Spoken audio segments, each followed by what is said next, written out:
इतिहास में पहला अवसर होगा कि कोई विद्यार्थी एमएलए होकर वो विधानसभा में भी अपना लेक्चर देता है और एक रिसर्च स्कॉलर के तौर पर इस प्रकार के सेमिनार में भी लेक्चर देता है। तो निसंदेह आज इस कार्यक्रम में चूंकि हमारे पीएचडी के लिए भी बहुत सारे सेमिनार को अटेंड करना पड़ता है, हमें बहुत सारे आर्टिकल को पब्लिश करना पड़ता है, ये सारे हमारे पीएचडी का पार्ट है। तो उसी क्रम में आज भी मैं आप सबों के बीच कहने बताने बहुत कम आया हूँ, जानने सीखने लर्निंग करने के लिए बहुत ज्यादा आया हूँ। और मेरा ये मानना है मंच में जितने भी मंचासीन अतिथिगण है, निसंदेह वह बात रखेंगे 10 मिनटों का, लेकिन वह सुनेंगे आधे घंटे का। वो बात रखेंगे एक व्यक्ति के तौर पर, लेकिन सुनेंगे यहाँ दर्जनों लोग बैठे हैं। तो ये कहीं ना कहीं एक ज्ञानवर्धन शिविर है, सेमिनार का आयोजन किया गया। ये वही किस्सा हुआ कि अगर हम लोग हमारे पास अगर 10 रुपए होता है, आपके पास भी अगर 10 रुपए का नोट है, अगर हम लोग आपस में एक्सचेंज करते हैं तो 10-10 ही होता है। लेकिन हमारे पास अगर आपस में 10 आइडिया हैं और आपके पास भी अगर 10 आइडिया हैं तो एक्सचेंज करते हैं तो 20 आइडिया हो जाते हैं। तो हम लोग कुछ गेन करने के लिए आए हैं। आज बात करने वाले हैं एआई पर। एआई जिसे हम लोग आर्टिफिशियल इंटेलिजेंस कहते हैं, जिसे हम लोग हिंदी में कृत्रिम बुद्धिमत्ता कहते हैं। आज जैसे जैसे दुनिया बढ़ रही है, जैसे जैसे जमाना बढ़ रहा है, जैसे जैसे इंसान की सोच बढ़ रही है, हम लोग नई नई तकनीकों से परिचित हो पा रहे हैं। और निसंदेह ये दुनिया की रीत है। आज अगर एआई की हम बात कर लें तो स्पष्ट शब्दों में एक नई क्रांति है। तो क्रांति हमेशा दो धारी तलवार होती है, उससे आपको खुद भी कभी कभी कटने का चांसेस होता है। और एआई के रूप में जो क्रांति हम सबों के बीच आई है, जिसका हम लोग नित्य प्रतिदिन कहीं ना कहीं अपने दिनचर्या में उपयोग कर रहे हैं, उसे हम इस्तेमाल में ला रहे हैं, इससे लाभ और हानि दोनों है। अब निर्भर करता है कि इससे हानि कम कैसे हो। तो उसके लिए निसंदेह आज जिस प्रकार से प्रचलन है, इसमें समाज का महत्वपूर्ण योगदान होना चाहिए, सरकारों का महत्वपूर्ण योगदान होना चाहिए, और जो कंपनियां तकनीकी को बढ़ावा दे रही हैं, जिन कंपनियों का रोल इन तकनीकियों के पीछे है, उनका भी एक विशेष रोल होना चाहिए कि हम कोई भी विकास डेवलपमेंट का कार्य करें, उसमें मानवता की क्षति नहीं होनी चाहिए। क्योंकि जो भी नियम कानून बने हैं, चाहे वो भारत देश का संविधान हो या फिर हम जिन ईश्वर देवी देवता खुदा को मानते हैं, पूजते हैं, अगर इंसान ही नहीं रहे तो उनका भी महत्व नहीं रहेगा। पेड़ पौधे पशु पक्षी ईश्वर पे आस्था नहीं रखते हैं, इंसान उन पे आस्था रखते हैं। ये कानून जो बने हैं वो कानून तभी प्रभावी है जब इंसान है। इसलिए जो भी तकनीकी हैं, निसंदेह वो मनुष्य के लिए आई हैं, और मनुष्य ही इन तकनीकों का आविष्कारक है। अगर मनुष्य नहीं होते हैं तो शायद ये एआई नहीं आता, ये कंप्यूटर नहीं आता, ये डिजिटल दौर नहीं आता, ये मॉडर्न एरा नहीं आता। तो इन सब के पीछे मनुष्य का मस्तिष्क कारगर है।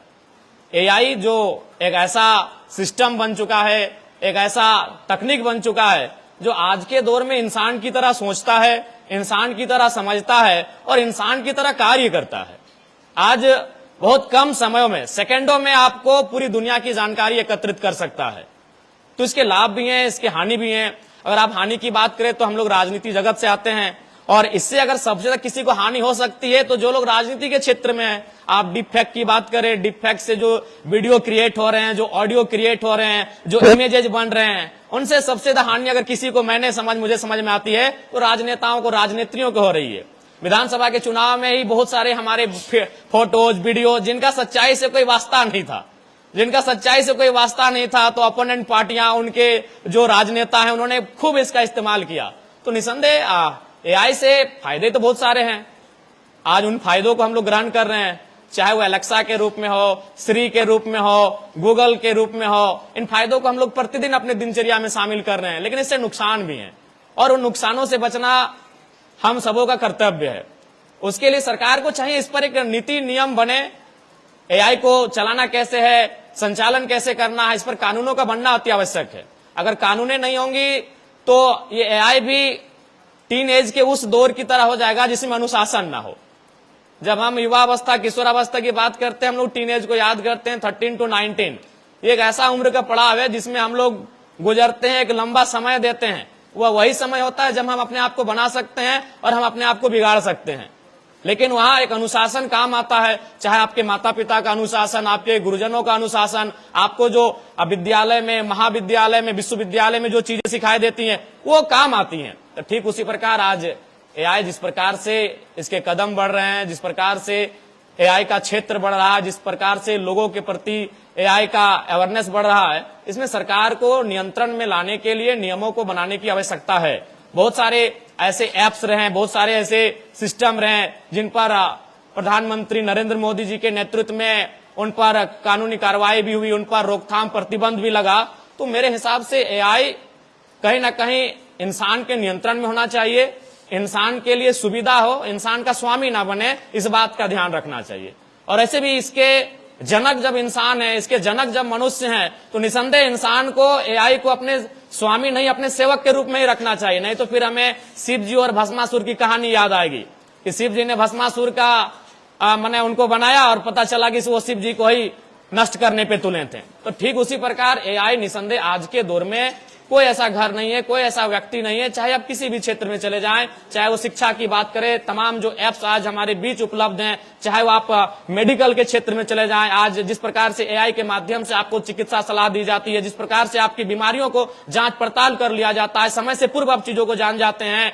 आप अगर उद्योग क्षेत्र में चले जाएं तो रोबोट एक बहुत बड़ी क्रांति लेकर आया है। आज वहां मनुष्य को कहीं ना कहीं मनुष्य उनके सामने फीके पड़े हैं। तो प्रतिदिन हम एआई का लाभ ले रहे हैं और आगे भी हम लोग लेंगे, चूंकि आवश्यकता ही आविष्कार की जननी होती है। और जिस प्रकार से हमारी आबादी बढ़ रही है, जिस प्रकार से हमारी जरूरतें बढ़ रही हैं, निसंदेह जो वैज्ञानिक साइंटिफिक जो टेक्निक टूल्स हैं, उनका हम लोग कहीं ना कहीं बखूबी उनका इस्तेमाल करेंगे।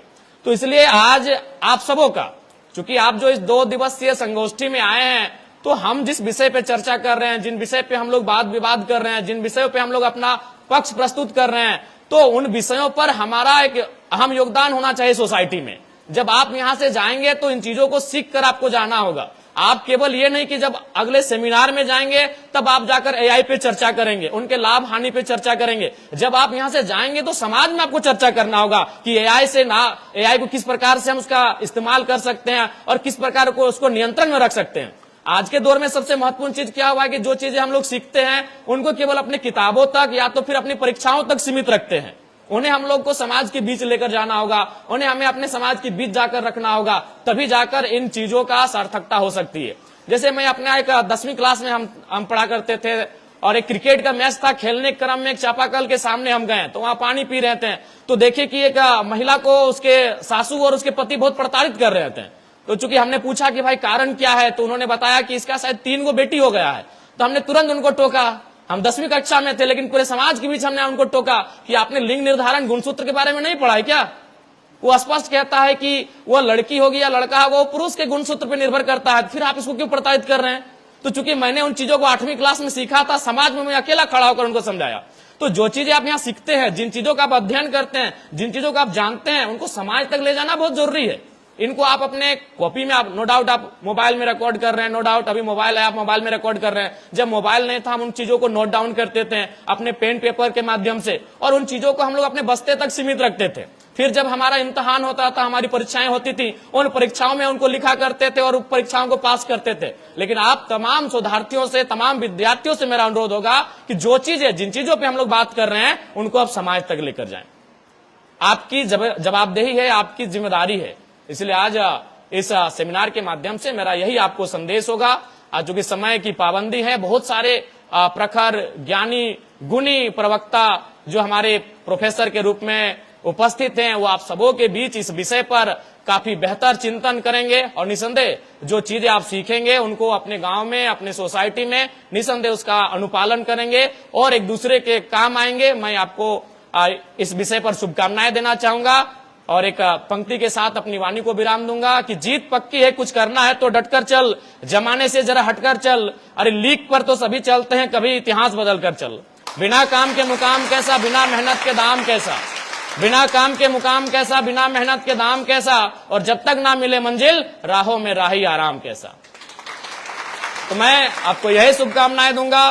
क्योंकि आज आप तमाम मुख्य अतिथि महोदय रहे, विशिष्ट अतिथिगण रहे, या तमाम जो रिसोर्स पर्सन आए हैं, आज उनकी सुन रहे हैं, वो आज आपके सामने मंच में मंचासीन है और आज आप नीचे बैठे हैं। बस हम यही चाहते हैं कि भविष्य में आप भी मंचासीन हो, उस दिशा में आपको प्रयास करें, उस दिशा में आप पहल करें। पुनः महाविद्यालय परिवार का मैं शुभकामना, मैं उनका शुक्रिया अभिनंदन करता हूं कि आज के इस कार्यक्रम में हमें सौभाग्य मिला अपने बातों को रखने का। और पुनः मैं आपको कहूंगा कि आज मैं आप सबों के बीच एक विधायक के रूप में नहीं, एक जनप्रतिनिधि, एक जननेता के रूप में नहीं, एक शोधार्थी के रूप में आया हूं। मैं भी सीखने के लिए आया हूं, क्योंकि अभी हमें लगता है कि बहुत कुछ सीखना बाकी है, बहुत कुछ करना बाकी है। पुनः आप सभी को हमारी ओर से शुभकामनाएं, धन्यवाद। जय झारखंड, जोहार झारखंड।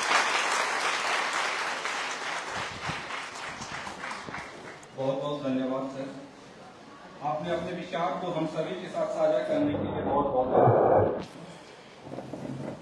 अब मैं निवेदन करना चाहूंगा हमारे महाविद्यालय के असिस्टेंट प्रोफेसर चंचला मैम का कि वो हमारे अतिथि Sulekha ma'am, lecturer doctor S Radhakrishnan teachers training college को मंच में लाएं और उन्हें अंग वस्त्र और पौधा देके स्वागत करने की कृपा है। जोरदार तालियों के साथ स्वागत करें।